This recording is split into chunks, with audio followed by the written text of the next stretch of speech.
suis la fondatrice du collectif Stop au cancer de nos enfants, où 25 enfants ont déclaré un cancer depuis 2015, en Loire-Atlantique, au sud de Nantes, dans les communes autour de Sainte-Pazanne. Et puis 7 enfants sont décédés.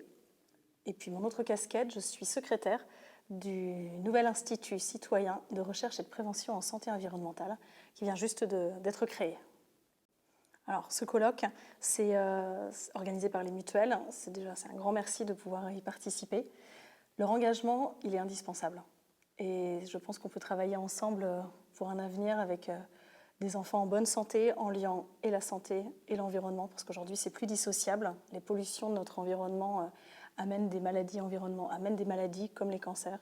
Et ce colloque va permettre, j'espère, de lever les voiles sur tout ça. Il y en a plusieurs. À la fois, il faut prendre en compte tout ce qui est effet cocktail, la polyexposition.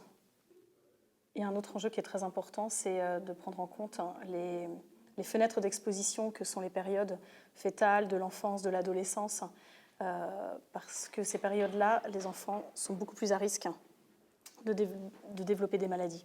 Et puis, ce qui est très important aussi, c'est de prendre en compte la toxicité chronique et pas seulement la toxicité aiguë. Ce qui nous manque aussi aujourd'hui en France, en quatrième point, ce sont des registres des cancers à jour et dans tous les départements de France, puisqu'aujourd'hui seulement 19 départements ont un registre des cancers et quand il existe ce registre, il n'est pas à jour et il n'a pas vocation à faire de l'alerte. Donc on n'a pas de chiffres. Si on n'a pas de chiffres, on n'a pas de cancer. Si on n'a pas de cancer, il n'y a pas de raison d'aller regarder ce qui est en train de se passer dans notre pays. Donc ça, c'est un point qui me semble extrêmement important. Et puis comme ce qu'on vient de créer avec les CREPS, c'est de développer la démarche participative, la science participative, la démarche citoyenne et d'allier vraiment la science à la citoyenneté, décloisonner les fonctionnements de silos d'aujourd'hui pour permettre d'avancer pour demain. Les mutuelles, elles peuvent nous permettre de sensibiliser par tous les adhérents mutualistes qu'il y a, sensibiliser, faire de la prévention, agir auprès de leurs adhérents pour permettre de comprendre tous ces enjeux de santé environnementale-là.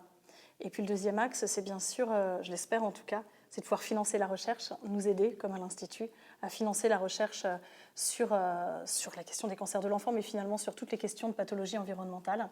Et on en a besoin pour avancer. J'espère qu'on sera de vrais partenaires pour demain.